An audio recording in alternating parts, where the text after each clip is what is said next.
S, we all waiting for that one bus. அந்த ஒரு பஸ்ஸுக்காண்டி wait பண்ணி ஐயையோ! கால்லாம் வலிச்சு போயிருங்க. அப்படியே வந்தாலும் அந்த பஸ்ஸு இவ்வளோ கூட்டம் இருக்கவே கூடாது.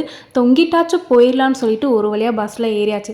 ஏறி அப்படியே அக்கா வீட்டுக்கு தான் முதல்ல போனேன். தம்பி அங்கே இருக்கான், நான் வந்து கூப்பிட்டுக்கிறேன்னு அவன் போய் அக்கா வீட்டில் உட்காந்துட்டான். பசியோட போனேன். எனக்கு எங்கள் அக்கா நல்ல சாப்பாடை போட்டு அனுப்புனான்னு சொல்லலாம். போனதுமே சமோசா எடுத்து கொடுத்தா, அதுக்கப்புறம் குஸ்கா பண்ணேன்னு சொல்லிட்டு அது வச்சு கொடுத்தா, அதையும் சாப்பிட்டு முடிச்சுட்டு டீயை திரும்ப போட்டுட்டா. டீ, ஸ்நாக்ஸ்னு அது இதுன்னு ஒரு வழியாக சாப்பிட்டு அப்படியே கிளம்பி வந்தாச்சு.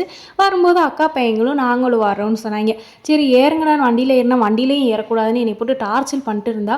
ஒரு வழியாக ஏறுங்கடான்னு சொல்லிட்டு ஏறி உட்காந்து அப்படியே 3 பேரும் நல்லா கிளம்பி ஜாலியாக என்ஜாய் பண்ணிகிட்டே வந்தோம். அப்புறம் அம்மா ஒரு கடைக்கு வேறு போகணுன்னு சொல்லியிருந்தாங்க. எங்கள் வீட்டு பக்கம் 20 ரூபா கடை ஒன்று ஓப்பன் பண்ணியிருக்காங்கன்னு சொன்னல. ஸோ அங்கே தான் போயிட்டு கொஞ்சம் திங்ஸ்லாம் வாங்கணுன்னாங்க.